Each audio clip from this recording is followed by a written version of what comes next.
The Four Beardsmen of the Bookpocalypse.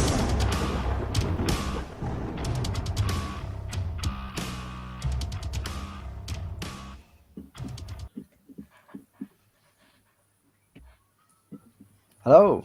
Hello. Greetings. We're all so happy to have PL Stuart with us. Wow. Very. What a guy. Yeah, we're not worthy. We're not worthy. No, I'm not worthy. I'm so honored, guys. Thank you for having me. I feel like we should just press play 10 minutes ago. Like we've already been doing like a We've whole been chatting. podcast worth of The chatting. best bits have already happened, guys. Sorry. Well, you guys are awesome to talk to, so yeah, just naturally flows, right? So the conversation. But yeah, thanks for joining us mid-house move. One of the most stressful times of your life. I think another stressful time is releasing a new book, which is kind of my segue into, hey, you got a book coming out. You won't believe this, but my wife and I have moved so many times. We've moved more times than I published a book in the last 10 years. A lot of it's just job related, right? So, but this, and I'm not being facetious. Honestly, getting a book out and publishing it, and for those of you that are authors, in a lot of ways it gets easier in a way. Once you've done, this is about my fifth one, and the process itself certainly is easier in terms of the publication stuff. The writing, this one was one of the easiest to write, if not the easiest, for a variety of reasons. That if you want to find out about that, yeah, sure, I'll talk about that. But actually, thank you again for the kudos for getting the book out. But yeah, my thing is consistency. Sorry, I published a book a year. For the last 4 years. Sorry, and my goal is to get that some book series out on time. So I'm on track. That's awesome. It's very heartening to know that writing was easier, because sometimes I hear authors say it never gets easier ever. Well, I don't, and I saw that the wonderful Janie Wirtz is in the crowd. She's watching. She's amazing. I'm honored to call her friend. She is my favorite author, and in my opinion, one of the greatest fantasy authors of all time. Janie, it's my honor to be here with the Beards. See, I'm auditioning a bit. Maybe you'll become the Five Beardsmen. I know it doesn't fit with the biblical, but who knows, man? Maybe they'll take me on one day. I'm just worried I'm going to be pushed out. Sorry, you haven't met the Debricon, so thanks Charlie. for coming. And hey, Indie Spotlight, what's up? Wonderful Holly Tinsley, another dear friend of mine, brilliant author. Thanks for shouting up. Yeah, I just want to quickly say something about authors like Janie and Holly. They are what keeps me going. That's you got those measuring sticks that I can't give up now, because you have people like Janie and Holly that are writing to that caliber that I have to try, man. I gotta try and keep up.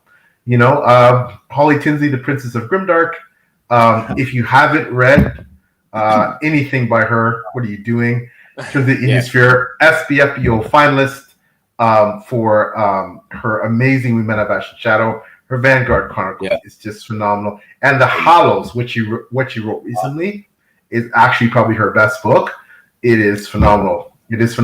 Janie Wirtz, one of my best books of last year. That one definitely was fantastic. Yeah. What can you say about Janie Wirtz? She's iconic. If there is a pantheon of amazing authors, including the Stephen Ericksons, the Robin Hobbs, the Robert Jordans, etc., she belongs in it. Her prose is to die for. No one writes like Janie Wirtz. If you haven't read anything by her, then I think you're doing yourself a disservice. If you like big epic fantasy, great series that's finished. You talk about finished series, okay? Hey, I'm a huge George R. R. Martin fan, but the odds are he'll never finish. Love Rothfuss's series. Odds are he may never finish. But Janie Wirtz has finished her magnum opus. So if you haven't checked it out, Wars of Light and Shadow, you won't be sorry. I have not read hers. I've seen her on a couple of interviews, and each one was inspiring. Yeah, very. We've had Holly on. Holly actually did the RPG with us. She had the detachable sentient beard. Holly's phenomenal, man. She's awesome. She is. So if you guys ever have a chance, you got time. Holly is actually the leader of. We're all involved in different groups. I'm sure you are too. Writing group called the Marmites that she started and she led. It's a bunch of us: Tim Hardy, Bjorn Larson, Holly Tinsley, Jacob Sanix, Lee Conley. We all, been hanging out for a while and encouraging each other, boosting each other. Keep our morale up. Doing, kind of beta reads and providing feedback, and that's another thing that's really, I think, propelled me keep going, having that support network. It's amazing. And also have my lovely wife, who's also my business manager. Hey, Deb, I love you. Never decide to watch this, which Deb will, because she's busy. Hi. But Deb is the secret weapon behind the scenes that keeps everything going. It makes what I do look easy, and she does all the really hard work. But I can write. But in any case, yeah. Yeah, all good. Yeah, we had Yeah. doing RPGs. You can see the exact moment where she starts to overheat and the beard comes off. It's great. We've got Ellen Bryan in the chat as well. Hey, Lamia. Hope the Wildflower is okay. Her debut came out, The Wingspan of Treason, this year. It's just absolute work of art. Oh, yeah, beautiful. Yeah, that's on my TBR too. My never-ending TBR, like I'm sure most of us have. This is amazing. The artwork. I don't know if I can find the artwork in it, but you've got some good pictures here. I'll find one. I'll be able to see it. That's one of the questions I want to ask you, PL Stuart, is you've got the 7-book series on the go at the moment, but you're so heavily involved with the indie community. You're blogging, you're booktubing, you're getting a book out a year. Like, how do you fit everything in? Not sleeping? I don't know. What we were talking about backstage before we came on is that, indie authors are nothing, I think, if not giving and altruistic and supportive. Because as much as they boost their own work, I think most of them boost other. Just like you saw Charlie holding up, that book. I mean, how we are, DB. All of us, Tom, like David. We're here we're part of a community, and none of us succeed without the collective. And everything I do to give back, I get back 15-fold. So that's why I do things like Six Elementals. We were talking about this backstage. I know people weren't privy to that, but the main impetus behind that is to promote indie authors specifically. Sleeping is a real tactic. Not sleeping. Also, it's a small baby, which probably helps. The not sleeping. I remember that stage long ago. Now I'm a granddad, so don't my sleep. But yeah, so I feel that it just, and all of that as well, I believe it makes me a better author. Blogging and writing reviews, I think that's a different kind of writing than writing, 200,000 epic fantasy novels, but it's still a form of writing. Any type of writing that you do, I think, makes you better. But yeah, again, I think the impact of, and I'm no big author, of course I'm not, I'm a very modest audience, but thank you, Jenny. You're so kind. Jenny's, that's the scary thing, is Jenny's actually an even better human being than she is a writer. You can see that she's one of the best, most iconic fantasy writers of all time, and she's an even better human being. So thank you for that. I'm honored to have Jenny's words on the cover of one of my books. Listen, she said, Paul, we thought your name might be Pinnacle of Literature. So now you know. Oh my gosh, you're way too kind. No, Holly's awesome. Thank you, Holly. Holly is and again, someone who, when times are tough, you get that bad review, or something didn't go right in your writing world. Holly's the one you want in your corner to pick you up and motivate you to get going. She's also again a brilliant writer herself, and she's so great at being a leader and bringing people together. That's one of her strengths. But yeah, in any case, the whole blogging and everything I do, I get a lot more out of it, I think, than I give. But it all, I think, makes me better. And again, as indies, we don't do this in isolation. It's a collective effort.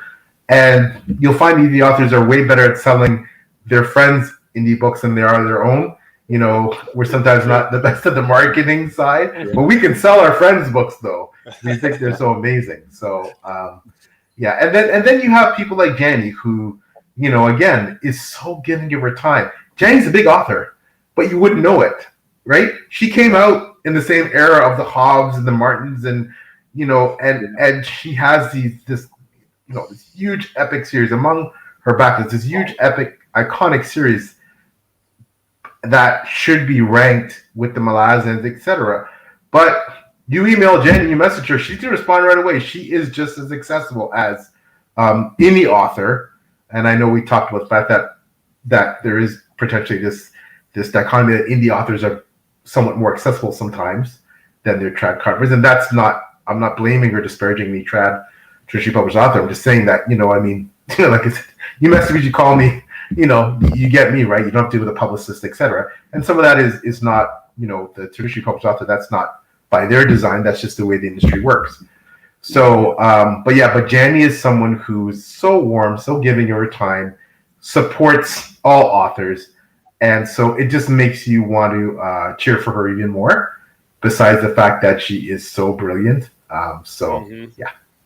Well, that's what makes it a community, isn't it? Is that you not just put all the work into writing these books, and that's a huge effort in itself, but that people are willing to lift others up. They're not seen as a competitor. It's like, I'm not going to recommend someone else's books because that might be a threat for my one. I mean, I think trad ones are the exception, like Tim Napper, who's a brilliant cyberpunk author, traditional in a sense, but he's very, maybe because he's an Aussie, I don't know. He's very accessible, and I'm in a bit of convention, but he'll message things, and I've chatted to him, which is all good.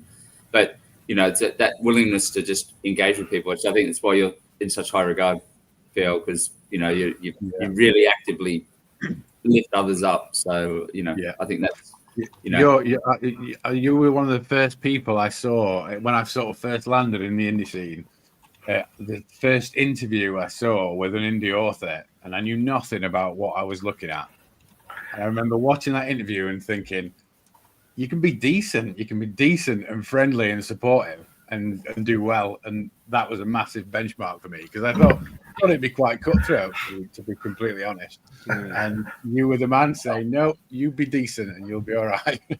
I'm honored. You could have gone down a dark path if you saw the wrong interview. You could have went into it, right? Well, I'm nobody special. There's a ton of people, a lot more of Jenny talks about community is a bright light that gets us through the dark night of the soul. So well said, Jenny. So I'll explain. Yes, Jenny. That's Jenny.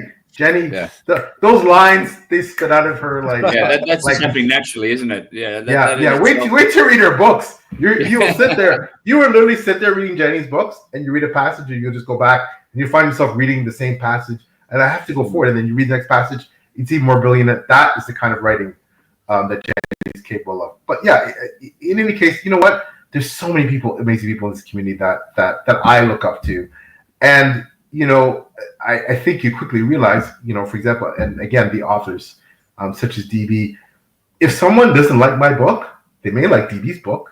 Why shouldn't I put them on to DB's book because DB's book is great, right? Someone else that doesn't like DB's book may like my book. It doesn't matter. Every author, there's an audience out there for every author. I truly believe that. And, but in general, the more books that people read, the better for all of us, right? Like that's a good thing. Like, why should we discourage that? Like, I don't understand. So, but 99% of the people in the community are like that. They would as soon refer their friend's book or this great book from another author they read than their own, right? Yeah. So, and in an authentic kind of way as well, because I think there's no backstabbing. If people are supportive, they're supportive genuinely in this community, and it's beautiful. Yes, it is a beautiful thing. A nice light in an otherwise dark time, so it's good. Absolutely. Yeah, our corner of the community, I think, for the most part, it's almost like we're in a cocoon where it's mostly sunshine and rainbows, and I think we really work hard to protect our community from some of the more negative influences, and when they spill out, you can see that we're quick to band together and again trying to uplift each other and dispel, the negativity. I think that's one of our strengths. So, and that's why, I think it's just a great place to be. Definitely. I think absolutely. And one thing I think I want to put out to the whole panel is, it's not even that difficult to get into the indie book community. Like, it doesn't matter if you come into it as a blogger or as an author or just as a reader. I'm curious, like, for all of you guys, I'll put it out to everyone and in the comments as well. What was your sort of gateway into the indie community, and like, what kind of motivated you to start giving back to it? Who wants to start? I got to answer. I'll try to keep it brief. That was the first one. 2013 is when I published this, and I knew nothing. I knew a guy called J.A. Conrath, who was always ranting about traditional contracts, but there was no community. And I published it, and it was sort of in a vacuum. It was my friends of mine that helped with the Kickstarter, couple of people I didn't know, on the Kickstarter. For whatever reason, I just Googled this. One of the Kickstarter books is on eBay right now for $43.20 on a different tab. I'll tell you now, David, at an Australian Amazon, I could buy for $177. Don't do it yet. I plan to republish it. It has not been published in like 9 years. I'm going to dump some money on it. I look at that and I think this is a vintage collectible. So no, 3 out of 5 stars easily at top, and that's no shame on the people who loved it. Some did. 4.5 here. You're good. But the second go round, the second time I launched, when I launched Violence and Vigilance in 23, by then I knew a lot of folks, or at least online knew a lot of people, and it was night and day difference. Just me having conversations with folks, reading their books, recommending books, attempting to be something positive to find online, seemed to come back, like PL said, came back 15-fold when I'm like, check out my cover, and just folks I don't know are like, this is amazing. They're retweeting it, and I'm nobody, and they're like, it felt like people are rooting for my success. Yeah. I think they are. Yeah. I was look. I'm very, as I say, I keep feeling like the little fanboy here because I'm not an author. I did a little bit of reviewing. I've done some interviews, but it was in lockdown. I got into I think we said on the start of the chat. I stumbled onto Twitter by listening to some comedy podcasts initially, and then went, hey, I love books, and you go down that rabbit hole pretty quickly. I started watching a few, PL, some of your interviews with Taylor and a few other ones, and next thing you know, I was in contact with authors. I was communicating with them. Then hey, would you like my book? Well, what? Sorry, you do this? Like, mind blowing. And then just started doing a few reviews, and obviously David Fanfighting asked me to come on board with DB and Tom as well, and I talked my way onto the Four Beardsmen. I said, "Hey guys, how about I come on?" So I wouldn't be pushy, but it's amazing. So you now get an opportunity to talk to people such as yourself. Obviously, I live so far away from the rest of the world, but I have had a chance to meet a few people. It was all just from sort of working around a few chats, and then when I had the confidence to sort of participate, and then once you realize, as you said, there's such a warm and welcoming community, and there's whatever you're into, there'll be a type of book or whatever, short story or graphic novel or whatever it is. There was something there for you, and it's great to be part of it. So I think it's if you're thinking about it, I'd say everyone give it a go. Just reach out to somebody. You'd be surprised. Just maybe just reach out and say, "Hey, I loved your book." Might make that person's day, and then you never know where that could lead. Yeah, definitely. I was definitely more prone to having you join, Charlie, because I knew you loved V&V and some of the nice things you said about it. It definitely smoothed your path. Oh, that's so good. Good. Well, I'm pleased. I have read works by all my fellow beardsmen, and it's a high caliber of of writing that goes on here. But yeah, B&V, anyone, if you haven't read it, seriously, very, very good. And the chapter titles. Oh, Thanks for all of your checks in the mail. yeah, thanks. But did Mine, you start as an author first or blogger first? Because you kind of done the hybrid approach, just like Paul as well. Yeah, it was all author at first. It was I wrote Callous and Crow in a vacuum, knowing nothing. And when I released that, then I started looking about where my audience was and how it all works. So I kind of knew nothing whatsoever. So I chased any interviews or any appearances that I could get on just to get my name out. And a lot of them were kind of text blog sort of interviews. And I just thought I can do this myself. Really, I'd rather be giving than receiving. So yeah. I started doing the character interview stuff, which is where I met David. If you remember those totally. Those were awesome. Yeah, I remember reading your ones. Yeah. That was good. Yeah, and I still do them, but I don't have as much time. But that was my way of sort of. I wanted to be in charge of how I give, rather than sort of constantly trying to beg to be in different places. So that was just my spin on it. Really, still happens. I still promised a lot of people from SBFBO that I will do character interviews, but I've not got around to them yet. But we've still got a few months left before the end. Off again, yeah. So anyone, if you haven't read DV's character interviews, it's great. It's great fun. It's they're real cool. The character in the book is the one being interviewed, not the author. Very unique. Yeah, that's an awesome idea. Room yet? Let's hook that up. Yeah, definitely. Yeah, it's amazing when an author really gets what you're asking him to do. And I mean, you mentioned Jacob Tanax earlier. So far, he's my favorite. So I interviewed one of his kind of tree characters. Yes, that's right. Yes. Sorry, Jacob, I forgot the term, but basically he just ripped the crap. Dryads. The Dryads, yes. One of the Dryads. Because I was doing an interview on paper, and paper is essentially it's children, so it's just an interview of the Dryad just kicking off. It was beautiful. It's still on the website if you want to check it out. It's a work. I gotta check that out. Jacob's awesome again, a member of the Marmites. I was talking about that group that Holly started. Amazing individual. Love Jacob. I love his work. I believe that he had just because of the way things fell, I put out a list of my top 10 indie series of all time, and both of his main ones fell on the list. So really great author, great guy, just one of my favorite humans. So nice.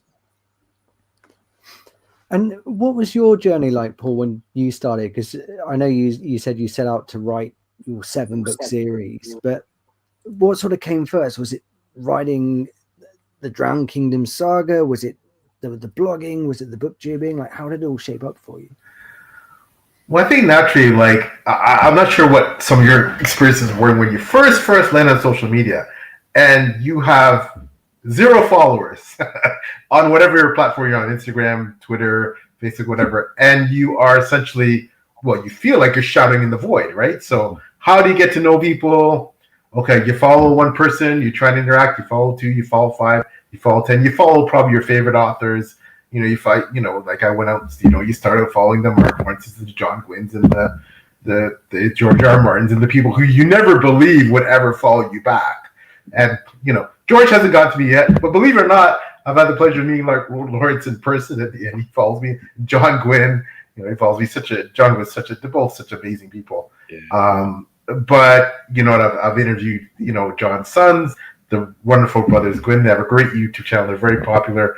But I never thought that's where I would be at this stage. I think what happened is that I just started boosting authors.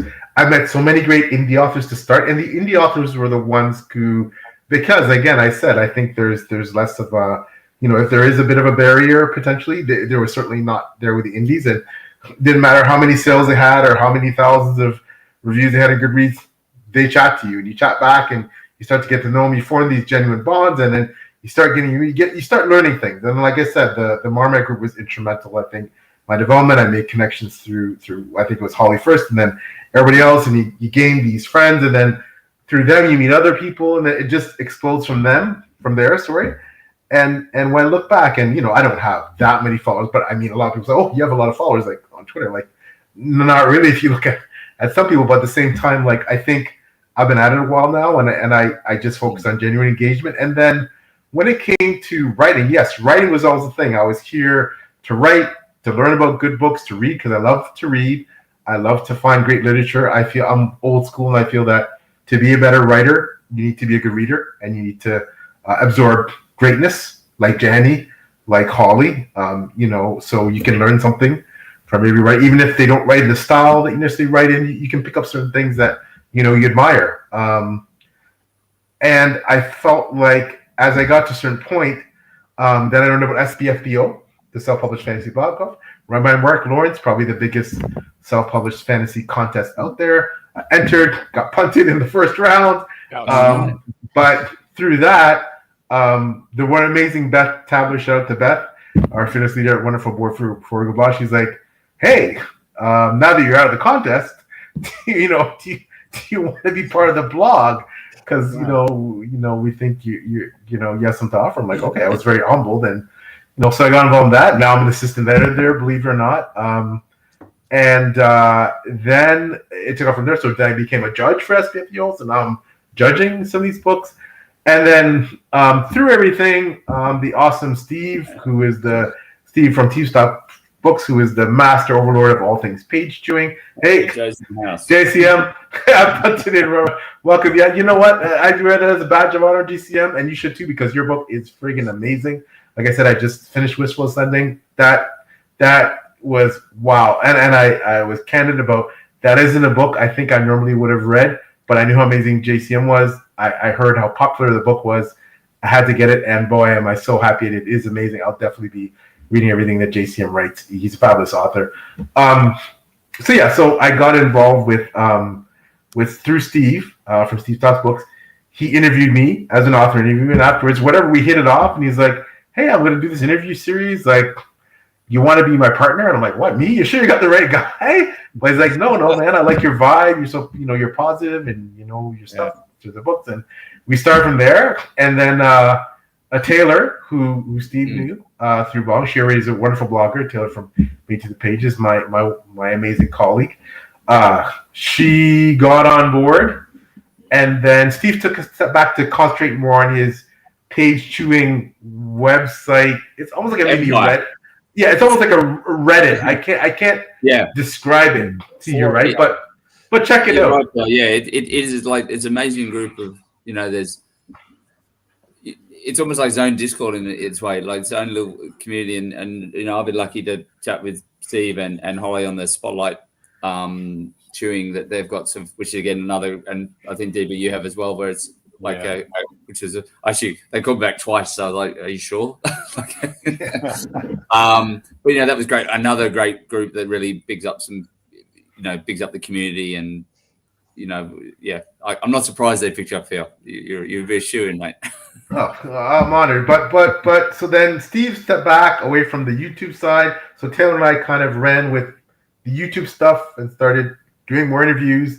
And then I was like, well, Taylor is such a phenomenal interviewer. And I'm like, I can't be the weak link here. So maybe if I have a channel, technically.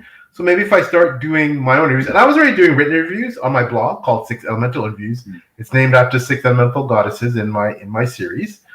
And I was like, well, why can't I just take that to the YouTube stage? Yes, I don't know what I'm doing, but why the hell not? It's been like that with everything else I've done in life. So give it a shot. So I started doing 6 elemental interviews last year, I believe. And now I think I'm in the 30s now. 20s or 30s now, and in terms of the number of interviews, and just some amazing people, and a focus on thank you, JCM, you're so kind. But Steve and Taylor are hard act to follow. They're amazing. So I said, you know what, I'm going to do this. It's going to make me a better interviewer for page chewing. It's also good, but mainly the main thing is giving back. I wanted to make a focus on indie on 6 elementals, right? yes, bloggers and but indie authors specifically, because again, you know, some of the greatest authors I've ever read have 10 reviews on Goodreads. And you know, I'm not some big booktuber, but any spotlight being shown on them, I think, can help potentially. And who knows, maybe the algorithm picks them up, and you never know, right? So that was why I started getting to 6 Elemental reviews, and that's the main goal for my channel, focusing on indies. Some reviews, yes, and some deep dives into series. I deep dive into Tim Hardy, another great friend, member of the Marmites, another page-chewing alumnus, Hall of Bones, his wonderful Brothers League of the Eagle series, another one of my top 10 indie science fiction fantasy series. So deep dives helped to participate with the last book of Janny's Wars and Light and Shadow series. That deep dive was started by the wonderful Angie, the Bookaholic, who's another brilliant booktuber. So she did almost all the books. That last one I had the privilege of hosting on my channel. But yeah, so that was the focus, doing deep dives into indie works, and yeah, but predominantly 6 Elementals, and you know, hope that all of you will do me the honor eventually of coming on 6 Elementals in the future, individually. So you know, if you'll give me that privilege. But yeah, that's so now I'm doing all these things, not particularly well, but I'm doing them, and I think that's the key. I think sometimes it's just the doing, rather than concentrating on how well you're doing it. I still fumble over and press the wrong buttons when I'm doing StreamYard or Restream. First couple of interviews, I think I had my camera backwards. Forgot to turn on the volume. Whatever, man. You know what? That's what I'm worried about doing. That's why one day maybe I think, I'd probably sit nothing with the camera facing up my nose or something and horrify people. So, Hey, I'll look back and some of them are cringeworthy, but whatever, man. I did them, right? And I think my heart was in the right place, and I'm having fun, right? And I get to talk to great people such as yourselves, and I think it's all good. Look, on that, I keep writing notes. I do this every time we interview somebody. I write notes the whole time. I want to react to some of the things you've said, PL. One being obviously your willingness and your just joy in giving back and so on. That becomes very apparent in your Goodreads shelves and your reviews, which there are 500 at this moment. There are 510 of. Plenty with a ton of text. I don't know if I have a question necessarily, but I'm sitting here thinking, how can I give back more than I currently am, which feels like almost none. I can at least review the books that I've read, because I was looking through yours and I saw your review on things like, yes, I took notes on this too. Where is she? Fonda Lee's books. Jade War. Jade War, yeah, Greenbone Saga. Greenbone Saga, and those are great. Those are all 5. Each one is 5 stars. You've inspired me to give back in that kind of way. And in a second, I'm going to ask you, what is one of these books you're referring to? What is one of these underappreciated books you'd like to recommend and give a shout to? But before I ask you that, why, when you rate your books, and Joe's going to feel like I'm giving you a softball here because I put Joe through it a little bit. But you've given some of your books 4 stars instead of 5, while you're pretty liberal with the 5-star reviews that you give. I was wondering if you care to expound on that at all. Sure. So excuse me. So let me go back. Let me first start with the 5-star reviews, and maybe the perception of the reality that I'm pretty liberal with the 5-star reviews. One thing I'll say is that I have given less than 5 stars, but it's infrequent. I think one of those reasons now is because, frankly, I don't pick up books unless I think they're going to be a 5-star, and maybe that's limiting. But at the same time, I'm old and I know what I like, and it's not to say that I don't like to expand my horizons. Yeah. And that also is somewhat a goal, but I expand it very carefully in terms of books. I think, you know what? Even though that's not my normally my cup of tea, I probably wouldn't read that, but I've heard so many good things about them from people I trust. I've read so many reviews. I do my homework, and then I dive in.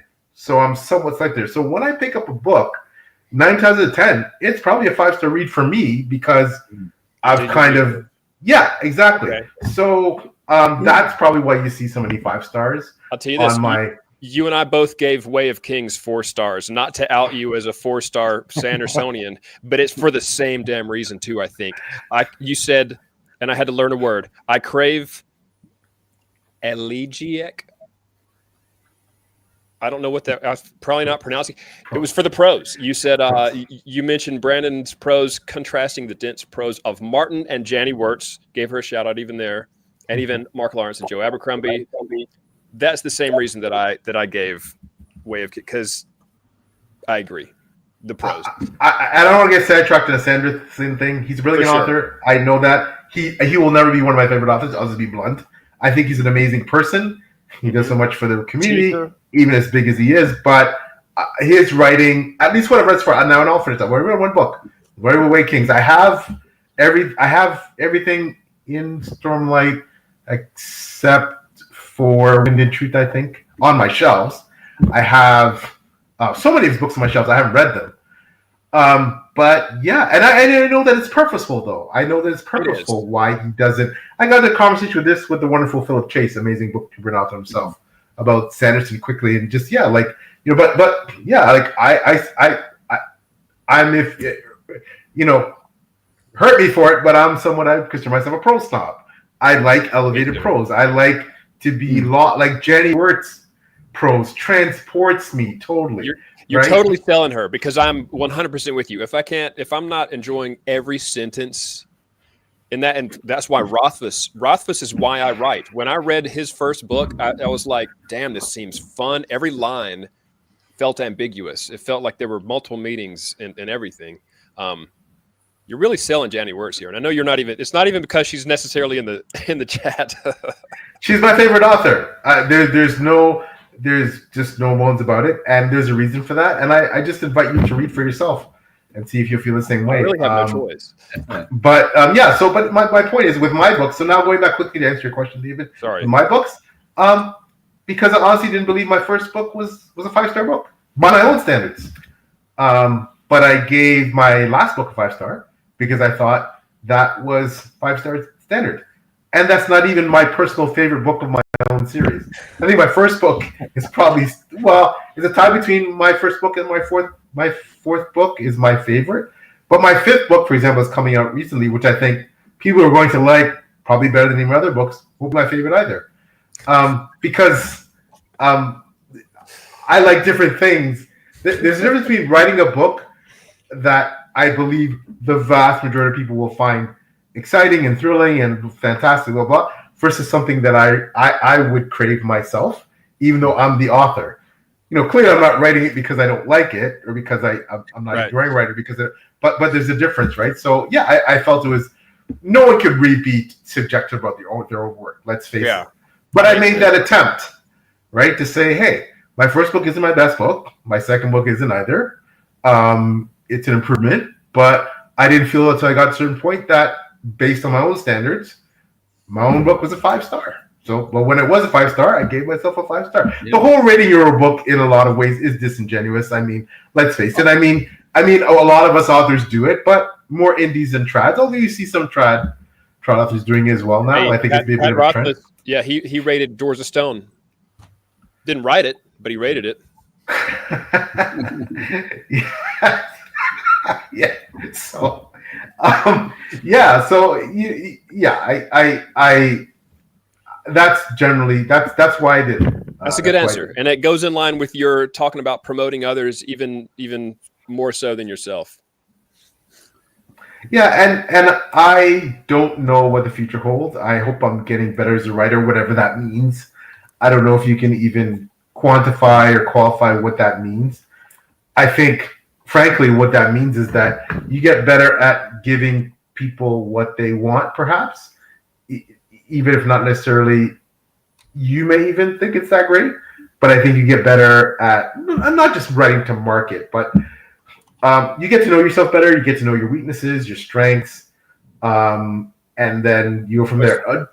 Joe, every time, no, not once. Nope. Every time, nope. Not with 5 books. That'd be a hell of an undertaking. Oh Lord, looking forward, huh? Well, I just think that it's almost like your kids. You know, you love them. They're not perfect, but they're your kids. You're not perfect. I wouldn't change a thing about my kids. I'd read They you were one. born. Well, they're born this way. They're wonderful characteristics. Their idiosyncrasies, everything about them. I wouldn't rewrite them. They're out in the world. They've grown into adults. All of them. I'm so proud of them. They're wonderful, smart, brilliant human beings, productive members of society. Wouldn't change a thing. Apparently, Joe would redo his kids. So yeah, and I love the quirks and idiosyncrasies and failings and foibles about my first book. I love the things that maybe aren't great, and I want that to stand as I'm satisfied with it. Because you know what? If I wasn't damn well satisfied with it, I wouldn't have published it. There's a point you get to a book, you know, as authors, where you can keep revising that damn thing, and you can revise it forever. But guess what? Yeah, we'll never get it out there. So. Good question from Spotlight here, Phil. I don't know if you wanted to interrupt your flow a little bit, but no, not at all.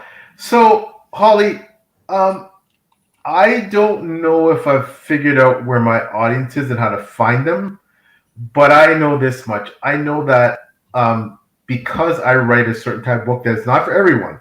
Like, you know, Holly, we always talk about Marmite in our Marmite group, what Marmite means, and that the fact that, you know, for some people they love it, for some people they hate it. That's something that. I'm sorry.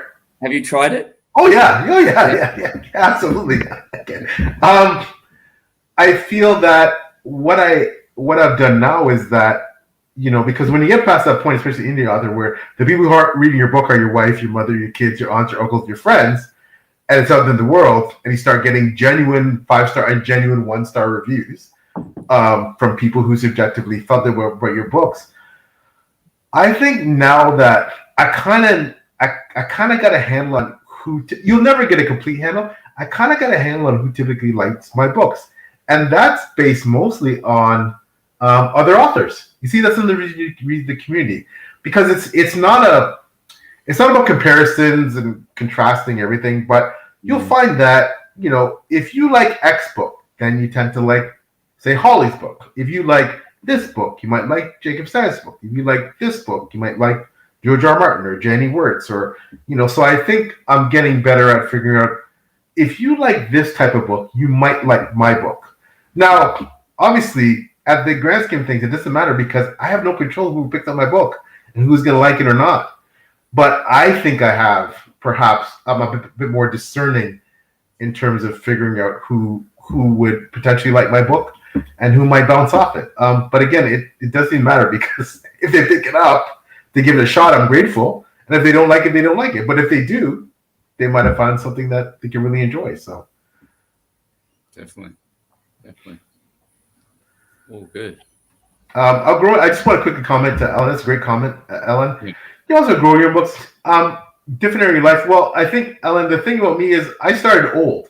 I published my first book in my 50s. So I think I don't want to say I'm a finished product. Hopefully I'm still evolving to some degree and hopefully getting a bit wiser. Probably not, but, you know, and learning and changing. But I think I'm more of a finished product publishing my books than I would be had I started in my 30s or 20s, like some authors. So I think, and because I plan to write all my books in the same universe, you know, I'm 55, so if God bless me with a long life, if I'm lucky, I'll write into my... No, it's not old, Joe. 50's not old. It's the new 40. It's the new 40, yeah. 20. But if I'm lucky, I'll write into my 70s or 80s. But that's still a fairly short career in the grand scheme of things. So I feel like, yeah, I'm kind of who I am now. You know, so I think the potential for me to outgrow my books is a bit less, you know, because in terms of hopefully maturity, I'm kind of there. Jenny, books find their way by word of mouth, and helping them reach the right reader is a huge contribution to great. Yeah, and you know what? Jenny is someone else, again, who I cannot thank enough for the way she's supported and boosted my work. You know, and when you get to meet Jenny, she's so supportive in general of books that she likes, and I'm humbled that she likes mine, and she's willing to put her quote on the front of one of my books. And you know, that's a real tingle moment right? I'd say, Sure. what was that like, getting, an author that you aspire and look up to quote on your book?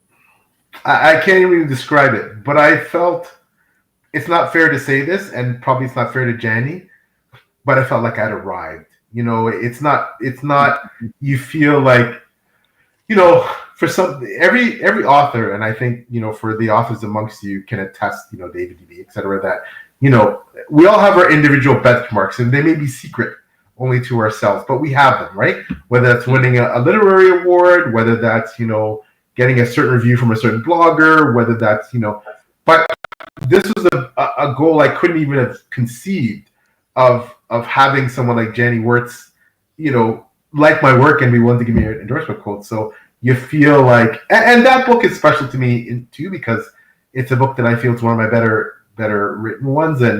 But yeah, it did feel like that, right? And it's just such an honor. It's such an honor, an overwhelming, it's a huge honor that I cherish. And sometimes I'm not ashamed to say, sometimes I pick up that book and I look at the cover and I see Janny's words and I can't believe it. It's like a dream, but yeah, she did it. I won't let you take it back now, Janny. It's too late. Nope. So set in stone. So yeah, that it was an immense honor, which I'm very grateful. I suppose that means we should kind of bring this. I'm aware we've spoken for 45 minutes without really talking that much about your books. Talk about everyone else. That's all good. But no, I've read the first one, A Drowned Kingdom, and I thought it was awesome. But going back to the point you made, it is quite different, isn't it? It's not what I was expecting. I don't really like to read a synopsis of the book. I just like to get a general gist of it from reviews and the rest of it. And I think that looks good.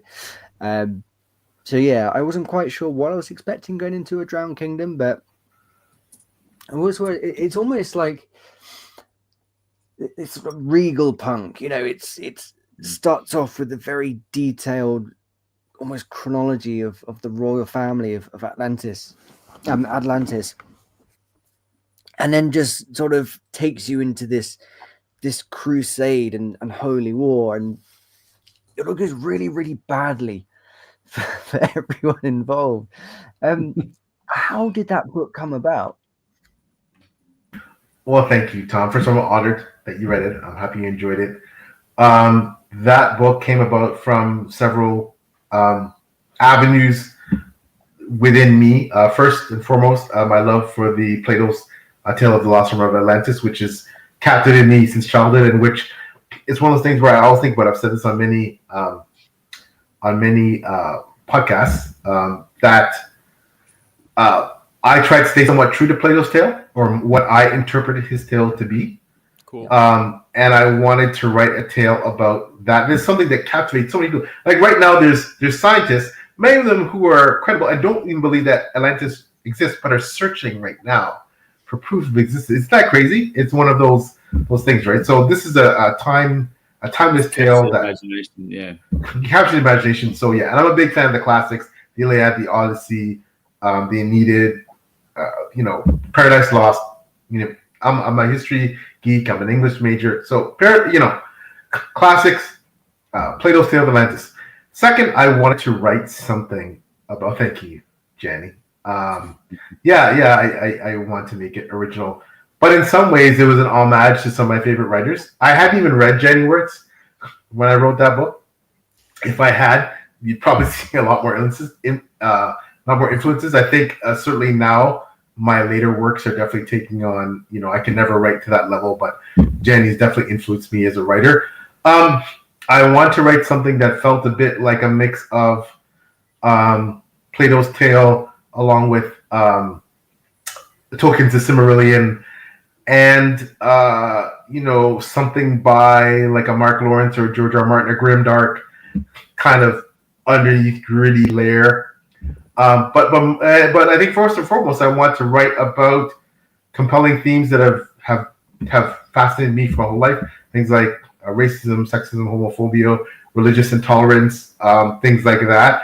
Things that have challenged our society, and I want to write it from the perspective of the person who held some of these views and kind of flip the script. And what would someone who came from that background what would they sound like? Well, how would they think?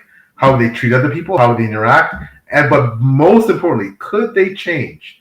And if they could change, what would that change look like? Would it be this sudden nirvana? Oh, I see the light. I've changed. I'm now a great person. Or would it be slow and painful? Would they take 2 steps forward, 3 steps back? And if this person was in a position of power and authority, what would that mean?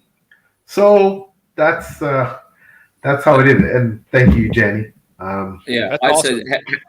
Having not read the whole book yet, but I'm looking forward very much. Even looking for the second half even more now after Yanni's comments. But that voice of that sound is so unique that you had. Oh, this guy's terrible. It's that sort of, but still incredibly engaging. So not many people have the courage to sort of take that approach and sort of lead with someone that it initially isn't very pleasant. As you said, he's got a very narrow worldview on things. Understandably, where he's come from. I'm not picking on any one particular historical figure or leader, but imagine if you could hear the inner thoughts of Genghis Khan, of Henry V, of Charlemagne, of any so-called great conqueror leader. What did they think about? It's always fascinating. Like for those of you who read Lord of the Rings, like what was Aragorn's policy towards race relations? Yeah, what was did he believe in religious freedoms? Did he it's fascinating how we look at these leaders, especially historical figures, and we lionize them. Why 9% of the time? Because they killed a lot of people. They're good at conquering.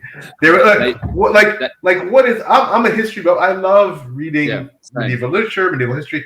What is Henry V famous for? He conquered France. He's a great warrior. He led his warriors from the front. He died young. But what is he famous for? He conquered England's enemy, France. That's what he's famous for. He was a great warrior, not his domestic. But how much do we know about what he thought about these things? And how do you become a great conqueror without holding certain views? We just most of the time it's just not what's talked about, right? Yeah. If you're going to Alexander the Great's HR department probably didn't get a lot of bother by complaints. Yeah, exactly. So I want to write a realistic version of such a person and a realistic version of this person's court, the people we interact with, and what would happen if this person was ripped from their comfort zone, their foundation, and thrust into a situation where they had to confront some of these issues. In a very unique way, exposed to different cultures in a very unique way. And what would that mean? So that's a lot of the premise behind. That's cool. I appreciate that. Not that I've read it, but you're kind of selling me on it because I kind of I'm not used to, but I think done poorly, you might have an arrogant and a closed-minded racist type as just the bad guy who you throw tomatoes at, hate him. Whereas it feels, and that just a straw man. And it feels more, I don't know, productive or just authentic to know why. And then, especially if you're able to realistically break those things down in that person and just examine why is it, you're not necessarily evil. Why do you think this way?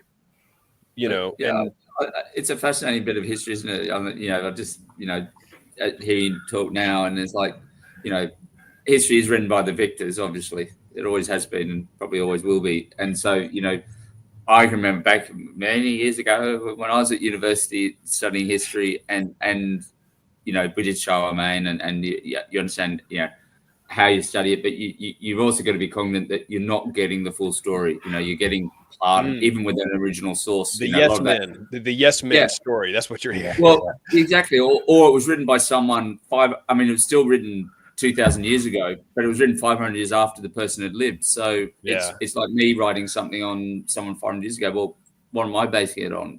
I wasn't there at the time, and if I was, I've got a biased viewpoint probably anyway. And I definitely wanted that unreliable narrator feeling from my character, and I definitely wanted. You see, the thing about me is that I'm friggin' weird in this. In general, I'm weird, but I don't need a book. I don't need to love the main character. Everybody loves. I think most of us love to read a positive, great, noble soul. But I kind of like the messed up, flawed, messy characters, and I don't. My level of enjoyment is not affected by reading about a horrible person if it's really well done, like Charlie said. And so I try to do it well. I think the difference is though is that how much of that can you tolerate until you tire, and or how much of that can you tolerate if you feel like that's all there is. So I in terms of story, like perhaps the other characters are also all horrible, and so I want to write something I thought again that was realistic. I didn't try to make people good just for the sake of making them good, but I tried to make it realistic in that I have met people very much like my main character in my life. I've heard and read about people like my main character. I've had experiences in my time on this earth, especially with my job as a law enforcement officer, and I feel like if stories was inside me that I want to get out, like all writers, like I'm sure DB and David, you felt like this story was this bulging, you had to get it out, you want to share it with the world. But yeah, I feel like this story needs to be told, and I felt every writer thinks they're unique and they're breaking new ground. It's not. Someone else has done it before, right? Somewhere back in history done it before. But this, in my mind, I felt this is something perhaps that I hadn't seen a lot of. And I want to do a good job on it and make it authentic, and that's what I aspire to do. I do think one of the interesting things about Othran as a character is, your point about him not necessarily being likable is exactly right. I wouldn't say I disliked him, but I can see why you'd think this guy is a bigot. This guy is. He is. Product of the system he's been born into. He is. Yeah. But he's quite sympathetic because he's so isolated, even from his own wife. And I'm not going to plot spoil, but there's just the moments with old Yedwall, who's my favorite character in that book.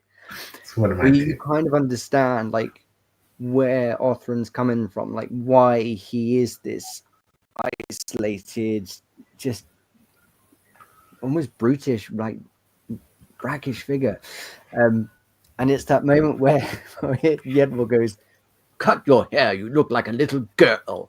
And Arthur just loses it. It's like, oh man, I shouldn't have done that, I'm a king. It's that's the exact sort of drama and tension you want in a book like that, which was just made it work. It was fantastic. Oh, well, thank you so much. I think, and I really appreciate that feedback, Tom, really salient feedback. People forget that, and especially looking at today, just because you're the leader of a nation, a country, doesn't mean you won't react with emotion. Doesn't mean you will make all the best decisions. Doesn't mean you won't be petty or arbitrary or do things that could potentially impact the whole world. But that doesn't mean you're going to do the right thing. Just because maybe you're pissed off and I don't like that other leader, so I'm not going to subscribe to this policy. I'm not going to sign that treaty. I'm not going to it doesn't matter. We all hold leaders to this unrealistically elevated standard. But remember, they're human beings, right? Yeah. And they don't always make decisions for the greater good of my country. No, I made it because I just don't like that dude, right? Yeah. So, but it's hard for us to accept that. And it's hard for us to admit that that's also sometimes the way we make decisions in our lives. It's not always the best for us or our kids or our job or whatever. Sometimes we do dumb things, and sometimes we react poorly, and sometimes we make decisions that affect other people that probably not the best decision in hindsight, and that's what we do. So, I wanted that to be conveyed in my character. And, I don't know if you guys have ever watched shows like, for example, The Crown. That's one of my favorite shows. That shows you, and of course it's fictionalized, but let's take some of it as being based on reality. You grow up in a family where you're at the upper echelon of society and the upper echelon of one of supposedly the greatest societies, the greatest civilization. And all of your calculus and everything you do is based on what's good for the institution, preserving self-preservation of the institution, right? You see if you watch shows like The Crown, where the Queen, particularly this revered figure, right? She does all these essentially horrible things in a way, and she's a moral person for the sake of preservation of the monarchy, the entity, and in her mind, what's good for the monarchy is good for Britain. So it justifies the means, right? The end justifies the means. But really, right? So, and because of that, you raise your children's cold clinical, you give your children this cold clinical upbringing, suppression of emotion, and it's all about pragmatism. It's all about, think about that, right? Think about being in a cloistered upbringing like that, and what it means to be a leader, a ruler, and not just a prime minister, but absolute power, right?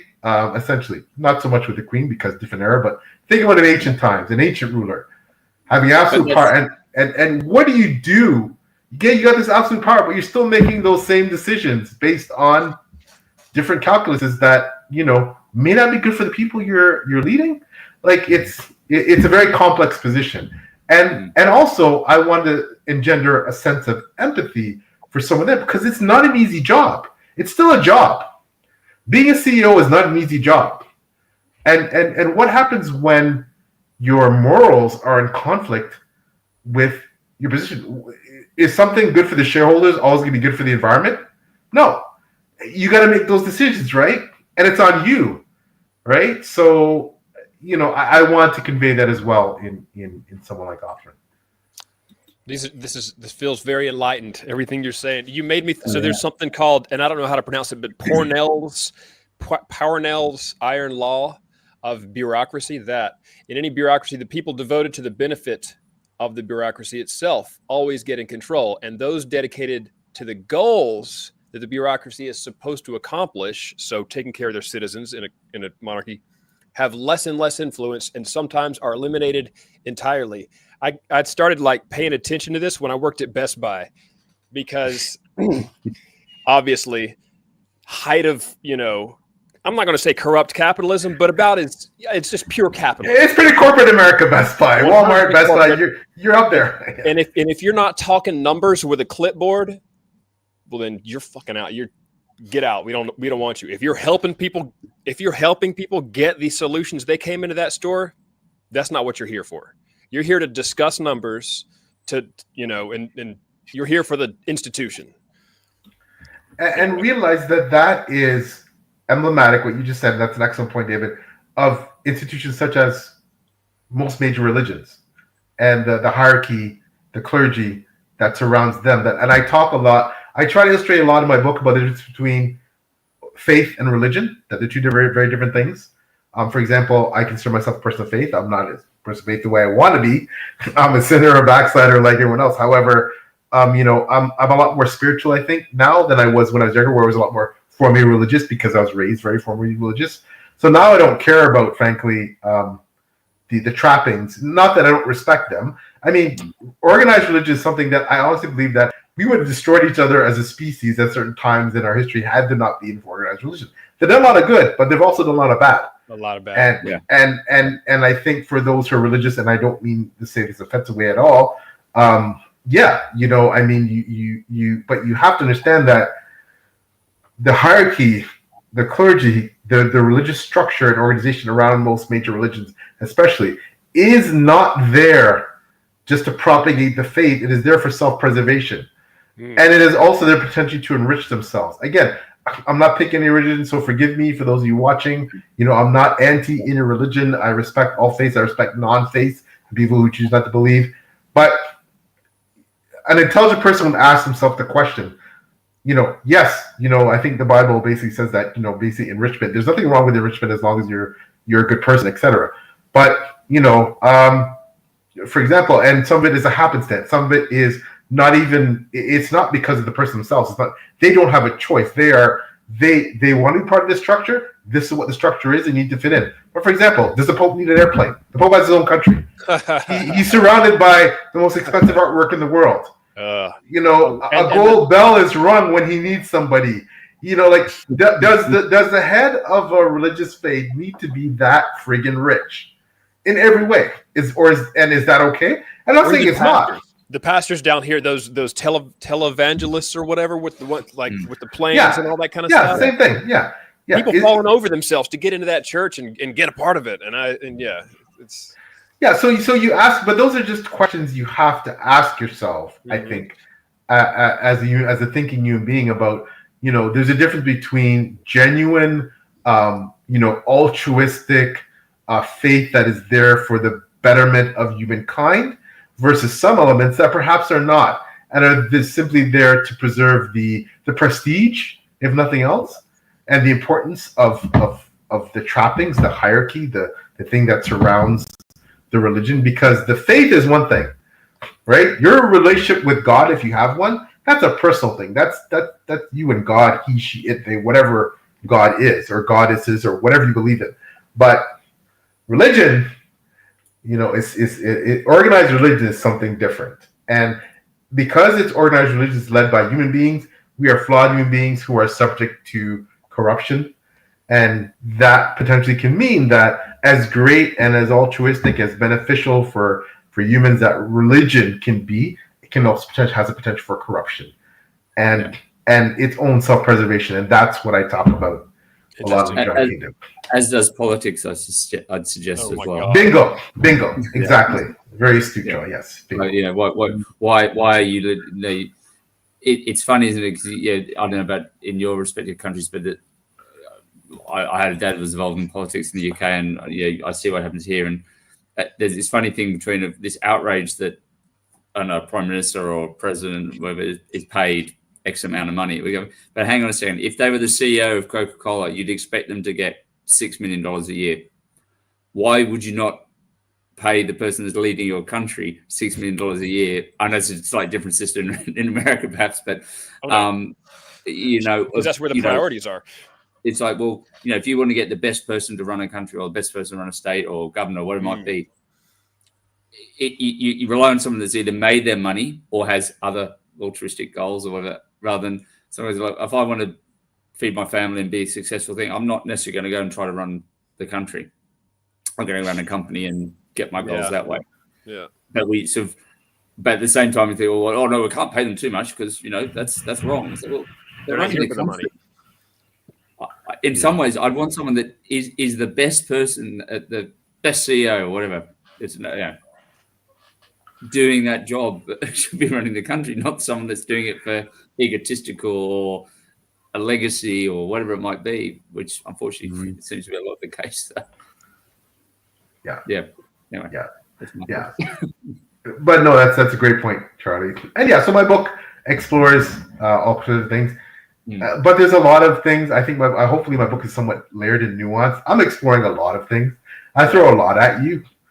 And a lot of these things, and this isn't just a hook to try and get you to read the other books in the series, but I would like to think that as you read each book, the universe expands, author's views expand, the mysteries expand. There's a lot of things that seem very ambiguous in the first book that, yes, other things become even more ambiguous, but there is a sense of, things being revealed and, a more comprehension about what's actually going on.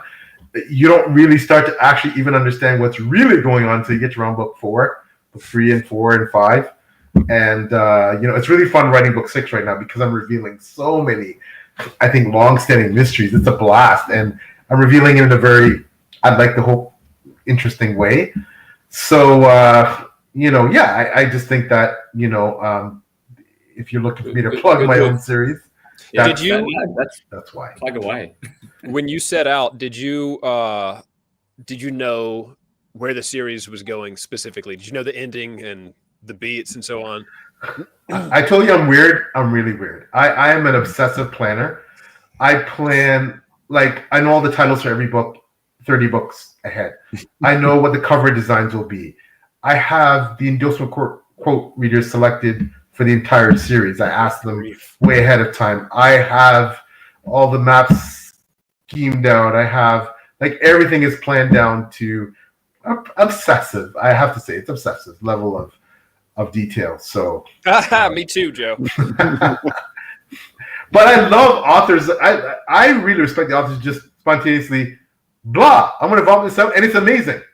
It's as good or better than anything that I could ever write, but they didn't plan anything. They just wrote, I think I'll see where this goes, and they wrote a chapter. And like, I so admire that. I don't have that. My brain doesn't process that way. I wish it did.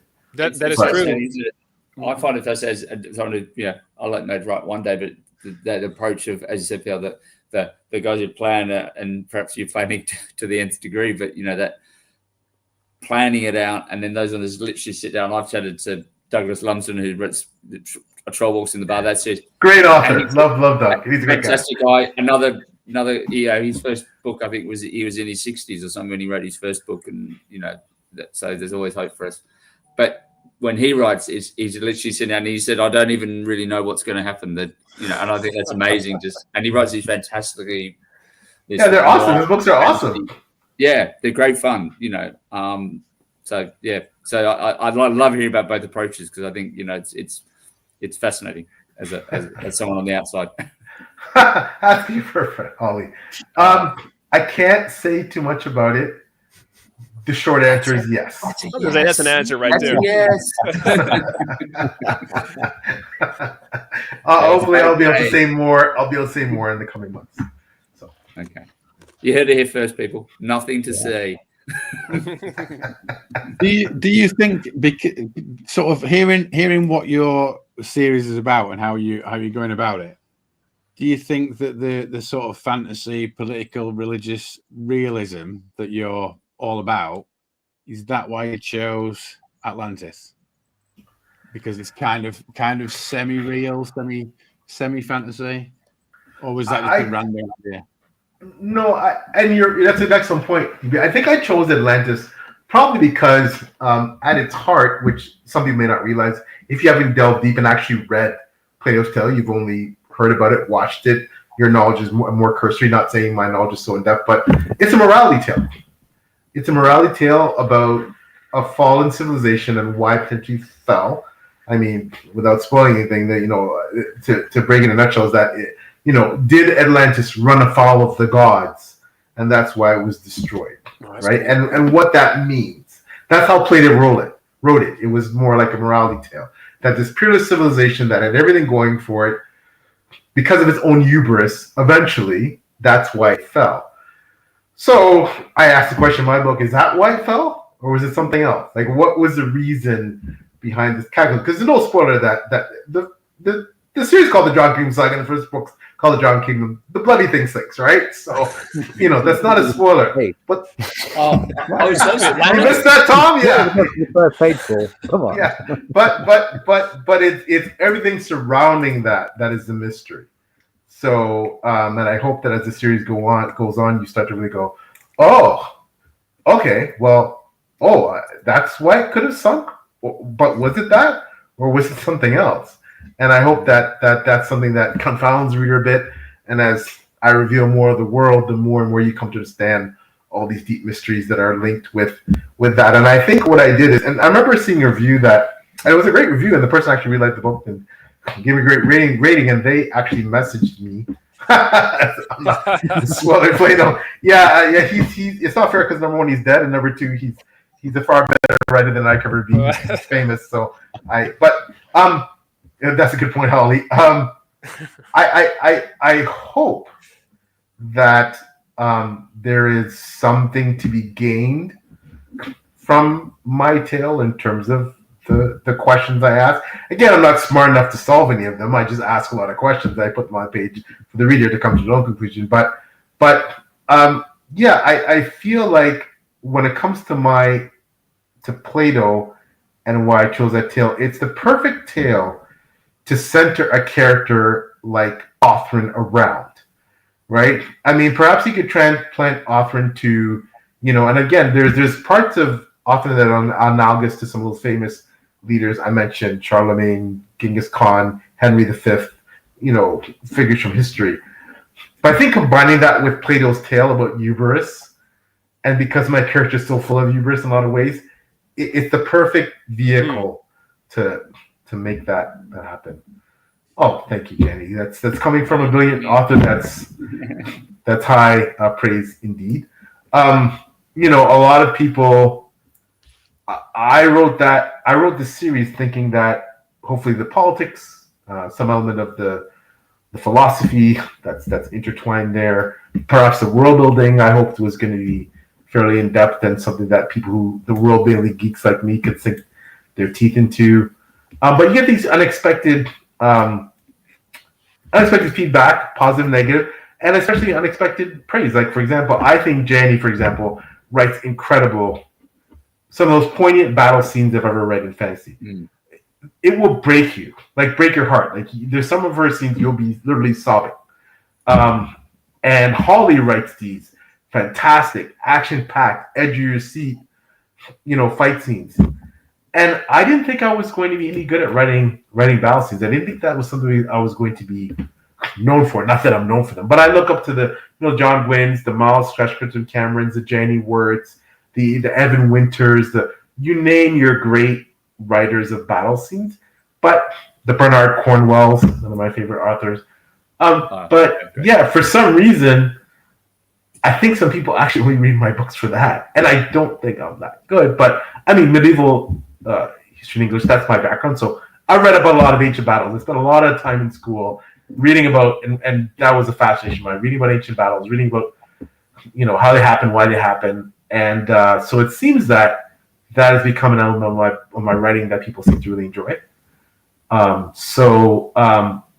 was joking with a friend the other day that, he's like, all of this stuff's good, but really and truly, because he likes my books are much more slow paced. He likes those fast paced, like the Evan Winter kind of, and I'm like that. That's not it, right? When he first started reading, I was like, that's not it. But that's not how I write. But he's like, no, but I still read it for the battle scenes because they're great.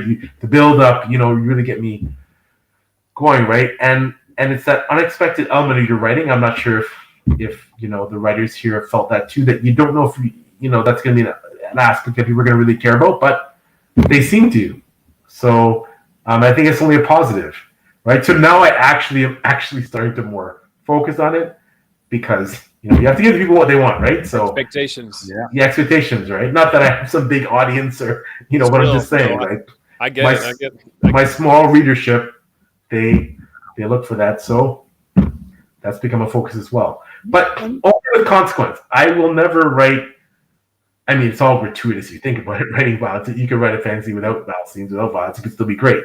I've read lots of great fantasy books and sci-fi books without battles. But I'm one of those guys that's always an aspect that's fascinating about history, and I love myself reading a good battle scene. I know it's in some ways it's almost like glorifying violence.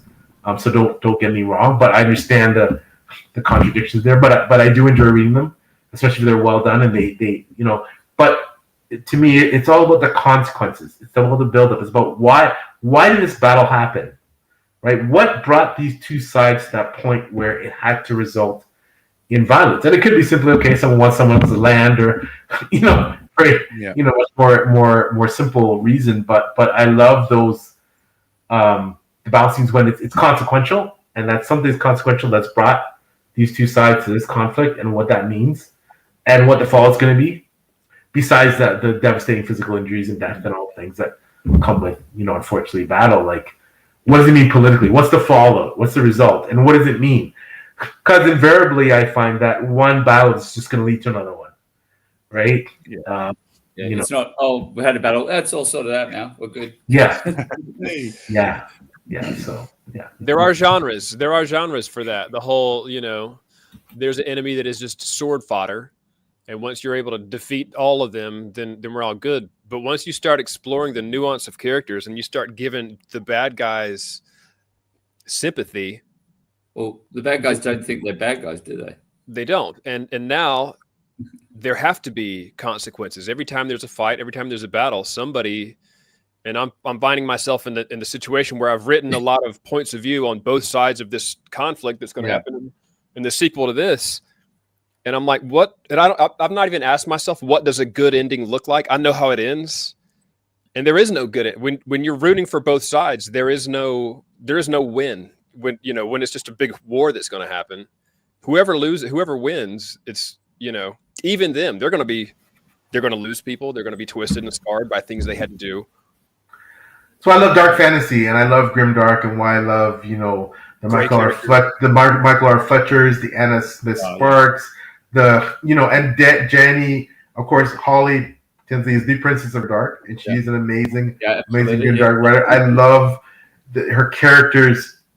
They're so flawed, but so many of them you can't help rooting for, and sometimes you don't know who to root for, and that's part of her brilliance because and same with Jenny. Her magnum opus again pits essentially two brothers against each other, and you have reasons why you might cheer for either side, and I love that, and I love that whole George R. R. Martin concept about a villain is a hero of the other side. I love that, right?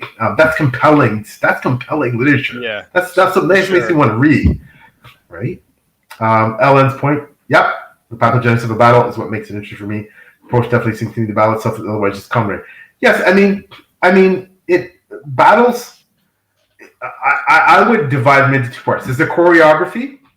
There's how the swords swing and how the shields block and who gets the mechanics and the Jennys, the Miles Christian Camerons, the John Gwynns, the Evan Winters, the Bernard Cornwells. They are masters at that part. But they're also masters at the emotional ties that make you care about why they're fighting and if anybody gets killed at all, right? The characterization obviously clearly has to be there, or else you're not going to care if a million redshirt characters die if you didn't get to know them and you don't have any investment in them. No, but it's those great writers and there's many more that I mentioned that they're so good at that, because by the time you get to just see this is my character, my favorite character. Could be the worst person. Are they going to make it out? Are they going to kill this other character that I like? I got two characters that like fighting each other. Who's going to survive? Like that's what makes that. I've had that every time reading David's book, and they go, "Oh, hang on, something." Yeah,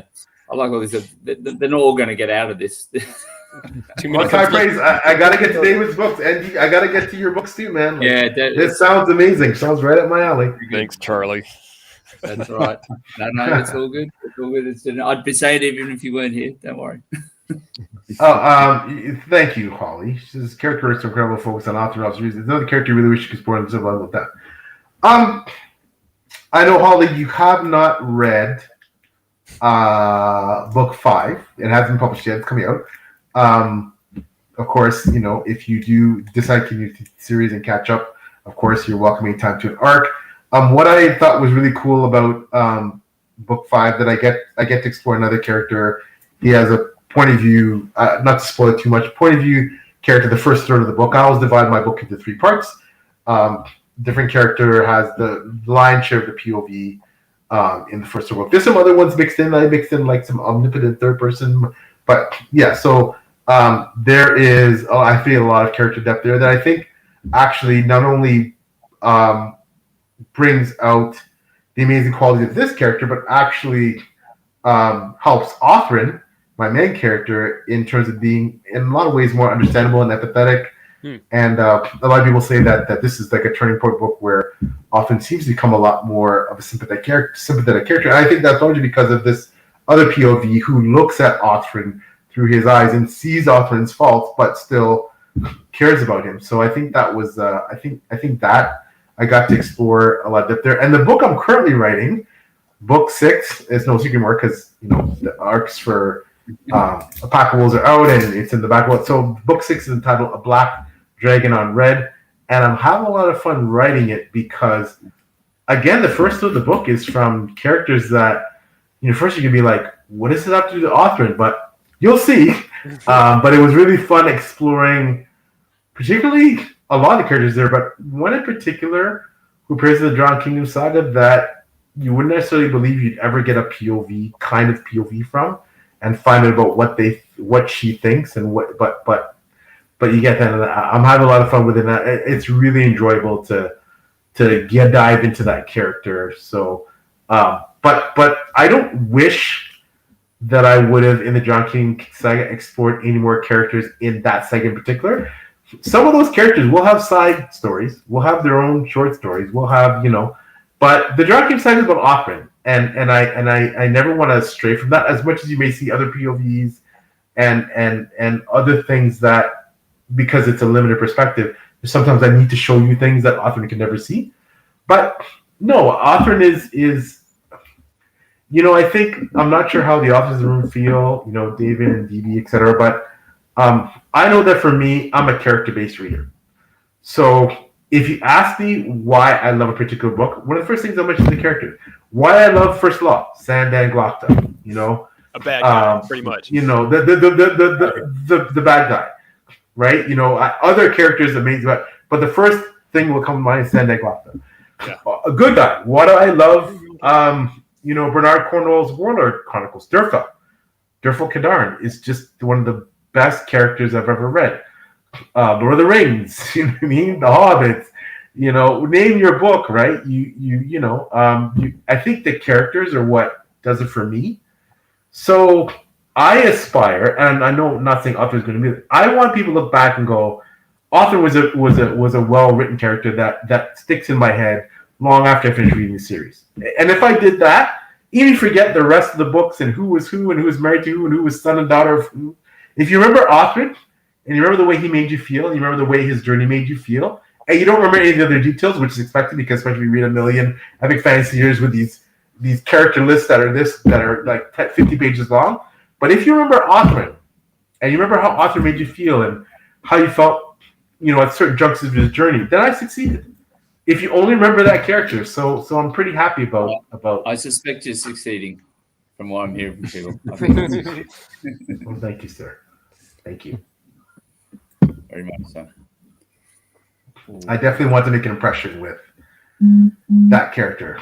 And, I'll be candid. A lot of people bounce off my book specifically because they hate Authorin so much. They cannot stand him. They can't read about him. And that's it. They're done. Right? 1 star, I'm done. I can't do it. I can't spend one book, much less a 7-book series, in mostly the head of this person I despise. I can't do it. And I accept that. I understand that. But that's the way the series is written. So my reaction, like Charlie, I don't know if you find the same, but I'm almost reading the series now in spite of Authorin. Like, I want to see how he's going to react to each new thing. Like when you introduce the character Lycée, you go from, I'm not going to plot spoil, but that's like a pretty huge thing for Authorin, particularly with the earlier events in the story. Yeah, no, I agree. Like I'm only at a certain point, but might not necessarily, do I want to go and hang out with this guy? Not particularly, but I'm hooked in what's going to happen. Where's this leading? You've got that sense of, great change happening, and what's they're off to pastures new. What's that going to mean? How's this going to evolve? So I think the fact that you don't necessarily think he's a fantastic person didn't put me off. But I guess it's what you're after. Like if you're after a nice, happy, we're all good in the end, then no, probably not the book for you, perhaps. But saying that, there's some great character development I can see coming in. I've heard a lot of people speak very strongly in support and loved your books. So I'm hooked for as a sort of someone that's starting my journey. Well, thanks so much, Charlie. That feedback means the world. I really appreciate that. Thank you. I hope you continue and you enjoy it. Yeah. Jenny, thank you. Again, Jenny's been sort of really supportive. I learned so much as an author just by reading Jenny's work. And he is surrounded by strong characters, and there's a counterbalance. I agree with Jenny that to his weakness and also his strengths. And I do want to show that author does have some good qualities. And they're layered beneath all the flaws, and the flaws, obviously, we're human beings. We look at the flaws first. Let's face facts, right? We're that way. We tend to look at the negative first. But I think with Authorin, I'd like to think, hopefully, as I said, he's nuanced and he's multifaceted. And as you see the series go on, you'll also see, and again, I highlighted this earlier, that he's not in an easy position. He has many great burdens on his shoulders, and that position is not easy. And I almost want to ask. I'm trying to ask reader, what would you do if you were him? And when you see him make a decision, you go, "Oh my God, that's horrible." Well, realizing because you have that backstory somewhat, and as you get to know him, you'd be like, you'll know what's going into the decision, what his thought process is, and I go into detail what he's thinking and why. And sometimes it's just emotion, sometimes it's just pure, right? But sometimes it's actually very cerebral, reasoning and thinking. But what would you do if you came from his upbringing and you had the knowledge that he has, and you have the experiences that he has, and you're looking at this situation? What would you do? And I think if you approach it from that lens, even not so much as what Othman is doing, but what would you do? And you might be surprised sometimes. You might find out I might not do things differently in some ways, but I might not always do things that much differently than he did for different reasons. But because you bring your own experience and your own upbringing, your own knowledge, and you're also looking for a completely different lens of the 21st century. This is meant to be often in like an ancient context with an ancient value system, right? But yeah, you might surprise yourself. One of the readers I really admire, says that to me a lot. Like, sometimes I read often, I'm like, but I realize I might not do anything differently than what he did there. And when I think about it, and that, I think I succeeded if I made the character question make you ask yourself the question, like as bad as he is and as horrible as he is and many flaws as he has, does he always make the wrong decision? Well, of course not. Even the worst leader doesn't always make every single decision. They're not all horrible, right? Yeah. If you look back in hindsight, but yeah, I hope that's one of the aspects of the book that people enjoy. They've also got different options open to, as you said, being a sort of ancient or more medieval type society. If you've got a problem with your leader, you can always put your sword through them. If I got a problem at work, I don't have the same luxury of.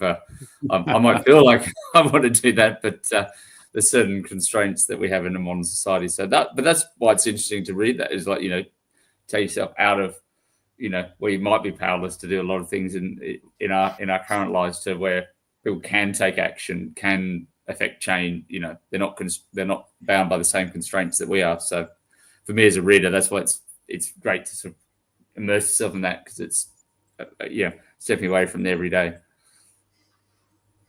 PL, you made me think of a series that I know is not going to be anything like yours, but regarding the people who were like, I can't go on with this series if I don't like the main character that we're following the most. Are you familiar with the Mission Earth series by L. Ron Hubbard? No, I've read L. Ron Hubbard. I'm going to see what books I've read years ago, but I'm familiar with the series. No, I haven't read the series. I'm not recommending it necessarily, but it's a 10-book series, and the main character that we're following is garbage. And his mission, and he's a bad person sent to do a bad thing to a good person, and all he does is fail. The book is kind of about the good person, but we're watching from this bad person's point of view as he just continuously fails and goes deeper into like depravity, trying to ruin this good person. It's the weirdest concept. I read it. My mom recommended it to me. And then like at some point during the series, she flaked because there was a lot of drugs and a lot of sex going on. And my mom was like, I'm done here. And when I was reading it, I was like, this is just getting good right now. What are you talking about? But I never finished it. But you made me think of that. And again, not a recommendation for this series. And it sounds like Othran has redeeming features. I'm not sure. Jethro Heller might have been his name. I'm not sure this guy had very many redeeming features. Well, now you got me intrigued. I might have to. It's weird, bro. So give book one a try. It's an interesting premise, and I don't know how L. Ron Hubbard is liked or hated or anything about him other than he. I think he's really tied to him.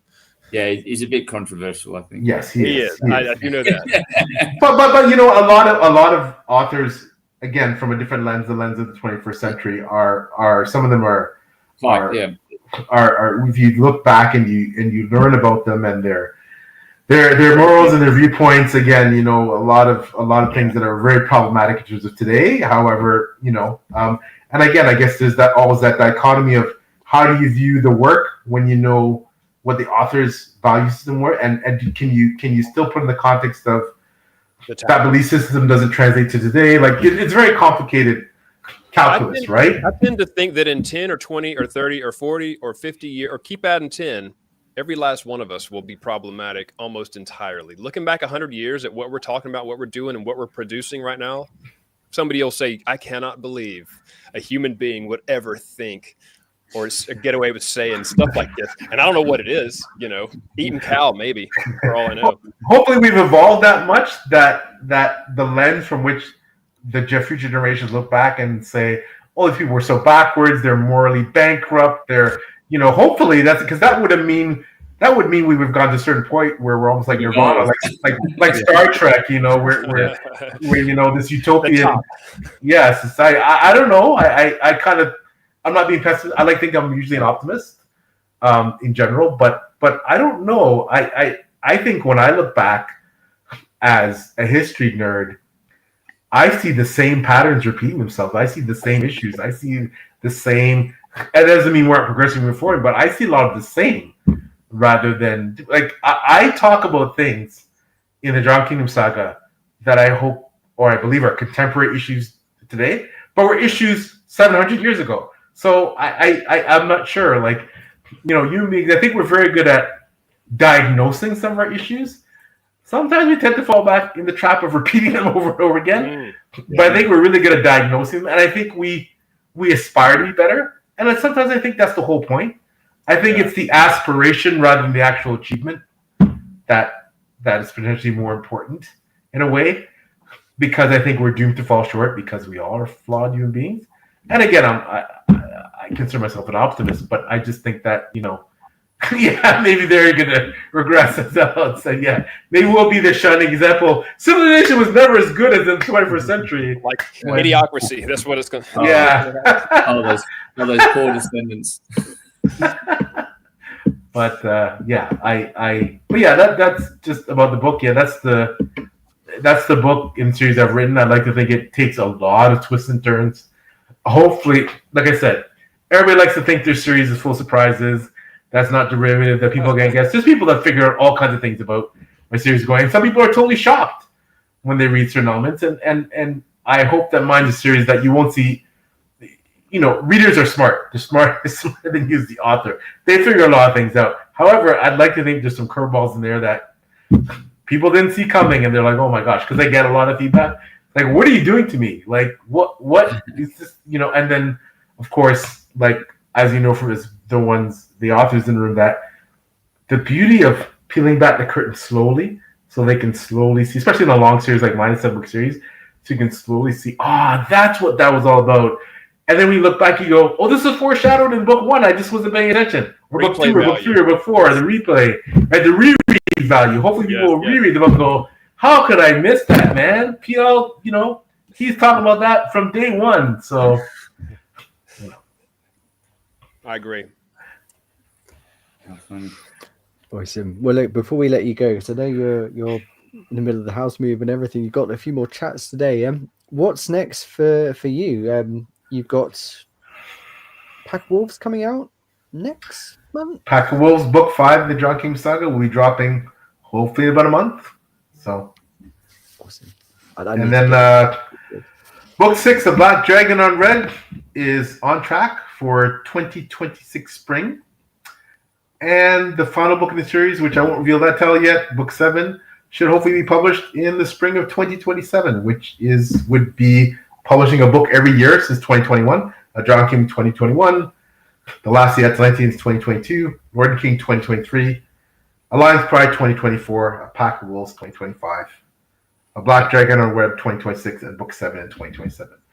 I've also written, and I've been blessed to write, so the wonderful Ed Willett, he's a traditional published author. He has, for the past few years, he has a podcast, a very award-winning podcast called Shapers of Worlds.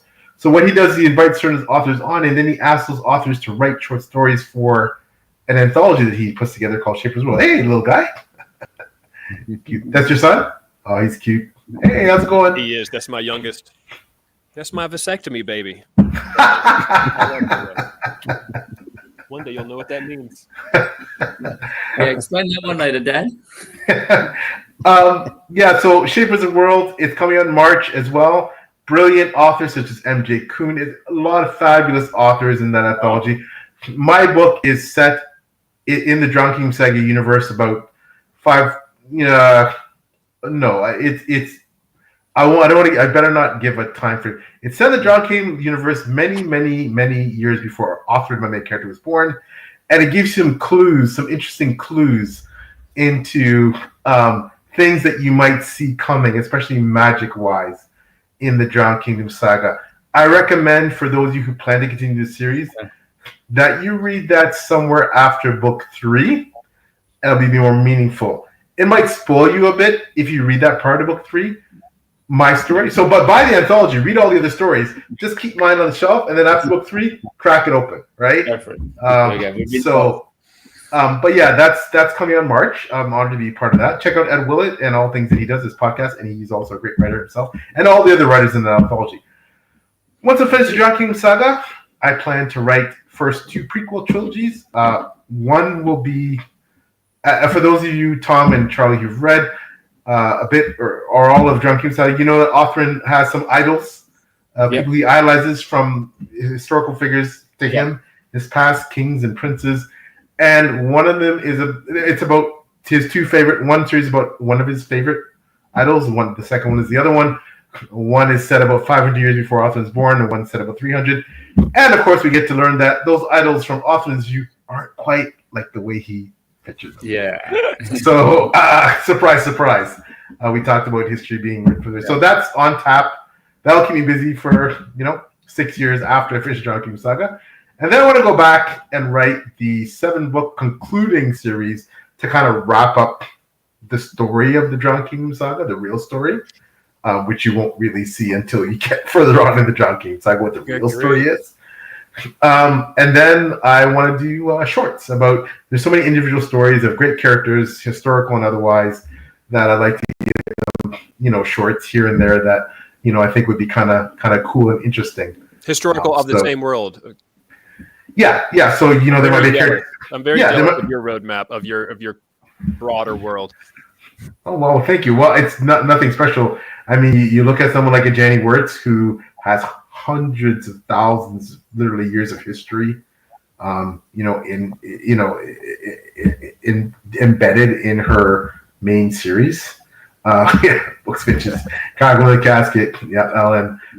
So I'm nothing compared to the Tolkiens of the world, and the Robin Ericksons. But your roadmap for the foreseeable future, that you see how it will go. I'm very jealous of that, because I want all my books to be in the same universe as well. And I know stories that are going to happen, but nothing like as organized as your obvious roadmap is. But it doesn't have to be organized as long as you write it. And it doesn't matter whether you plot your writing progress every day or you don't. It doesn't matter. The main thing is write the damn book. However you do it, write the damn book, get it published, get it out there, rinse and repeat. And that's how you get a body of work. And that's how you can look back with, and whether you write what your goal is to write 1 book and you're happy with it, or to write 50. Get the book out there as soon as you can, because I think that's where you'll find the most satisfaction. That's where it really gets rewarding. And for me, I'm honored to be here, and I'm honored that some of you have read my book, and I plan to read yours, the authors in the room. And I just hope you continue to like the John King Saga, and I hope you find it worthwhile, something worth reading. I look forward to it. Well, thank you. I hope, and again, all authors will say this, but I think the best books come after the first one. So it's promising. I think all of us working on book number 2 and beyond needed to hear that. For sure. Anyone watching? Yeah. I am polishing a turd right now, is what it feels like. But amazing. Paul, thank you so much for being on the podcast. It's an absolute privilege to have you chat everything indie authors and the Grand Kingdom.